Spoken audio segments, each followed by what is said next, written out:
کر لیں گے آپ. This was one of the longest sessions so far.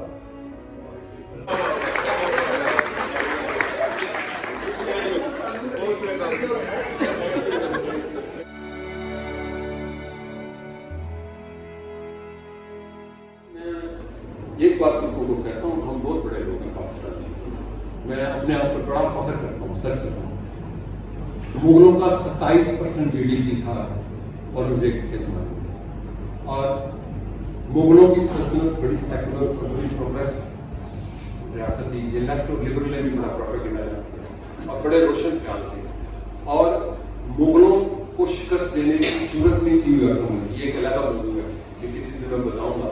کہ آج ایک وقت آیا تھا, تو میں جب ترکوں کو ملتا ہوں تو میں کہتا ہوں ہم ہندی مسلمان ہیں, ہم بھی گن پاور اسٹیٹ تھے, ہمارا بہت کچھ تھا, لیکن ہم اس کلونیلزم سے نہیں نکلے, اور وہ ہماری ریاست اور ڈیموکریسی اور نان ڈیموکریٹک جو ادارے ہیں ان کے اندر بھی ہیں. تو پاکستان ترکی سے کیا سیکھ سکتا ہے؟ یہ مجھے پتا ہے کیا سیکھتا ہے. جو علیحدہ لوگ ہوتے ہیں, پاکستان ترکی سے وہ سیکھ سکتا ہے جس سے ترکی کی ترقی ہوئی ہے. وہی نہیں ہم سیکھنا چاہتے, جو میں شیر میں کچھ بھی یاد نہیں رکھتے, کہ ہم اس نظام کو نہیں لانا چاہتے جس میں اسٹیٹ اور ریلیجن الگ ہو. ترکی میں سب سے اچھی اذان ہوتی ہے, یہاں کھڑے لوگ کہتے ہیں کیوں ہوتی ہے. Nobody is allowed to be a muazzin if you are not completed your خوش الہانی کورس. میری بیوی عرب ہے, پاکستان میں کہتی میری زبان اذان ہوتی ہے, مجھے تو سمجھ ہی نہیں آتی. یہ کوئی مسجد پرائیویٹ نہیں ہے نیکی کے لیے, ساری مساجد سرکار کی, سارے امام سرکار کے, ماسٹر الہیات نہ دینیات, یعنی کہ کمپیریٹیو ریلیجیس اسٹڈیز, اور مؤذن کا خوش الہان ہونا. اور ایک محلے میں, میں ترکی میں میرا گھر بھی ہے, ایک محلے میں 11 مسجدیں, 11 میں اذانوں کی اجازت نہیں ہے. اذان تو کان تک پہنچنی ہے نا, 2 مسجدوں میں دے دو, ایک میں دے دو. تو یہ جو ریفارمز تھی جہاں ہمارے عرب ورلڈ میں, یہ سب ایک سیلفی پروپیگنڈا تھا. اتاترک کی اسلامی بات بتا دوں, اتاترک کے پاس 1932 میں حجاز سے ایک علماء کرام کا وفد آیا. یہ میں نے طاہر چندی ایک دن میرا انٹرویو کر رہا تھا, تو وہ کچھ ان پر تنقید کر رہا تھا, تو رونے لگ گیا میری بات. میں کہ آپ کو بتا اتاترک کیا تھا, میں پوری آپ کو کتاب دے دوں کہ حجاز مقدس میں مقدس جو قبریں ہیں ان کو گرا رہے ہیں.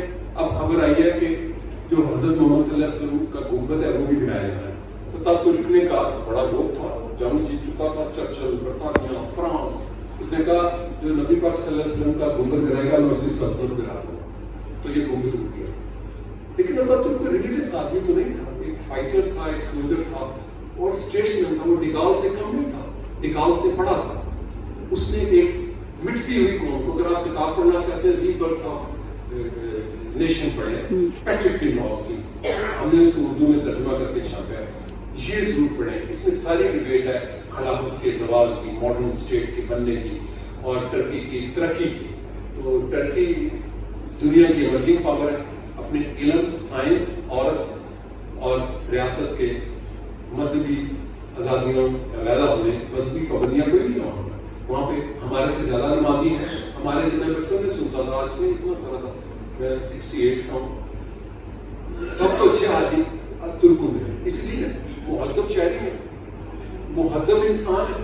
آپ مہذب انسان بنائیں گے تو مہذب مسلمان بنے گا. ساڑھے تو پراٹھے پکے دینا چاہیے, جا کر آگے بھی لگ رہی ہے, بچپن سے سنتے ہیں. سو ٹرکس نے اتاترک کو اتنا مانتے ہیں, میں کہنا نہیں چاہتا, کلٹ ہے. یو کین ناٹ توہین اتاترک. وہاں میں آپ کو بتاؤں, میں نے ویڈیوز بنائی ہیں, محرابوں والی عورتیں اتاترک کی قبر پر روتی ہیں جا کے.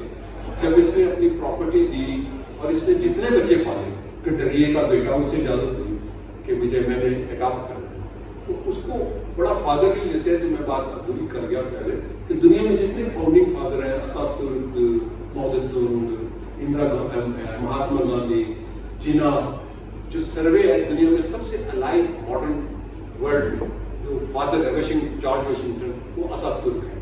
آج کے بچے ترکی کسی یونیورسٹی سے جب گریجویٹ ہوتے ہیں تو اتاترک کے ہر شہر میں گھر ہیں, اس کے نہیں ہیں. وہ کسی شہر میں جاتا تھا, 3 مرلے کا مقام بنا دیتے سب, کہنا تو ایسے ہے, کسی کے گھر میں نہیں تھا, یہ اس کا اصول تھا. تو وہ اپنے باپ کو ٹریٹ ہم سیریسلی لائک فادر. ہم نکات بھی ہیں, لوگ خدا پر بھی نہیں یقین کرتے, دنیا میں ایسی بڑی اکثریت ہے, لیکن ماڈرن ٹرکی بیکاز آف قتل, war of independence, scientific approach, knowledge and state اور ریلیجن کا علیحدہ.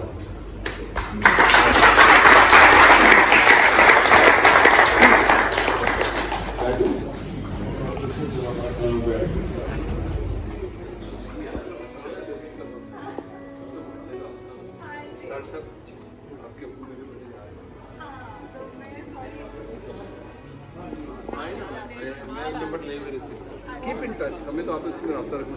کدھر ہے چائے بھی؟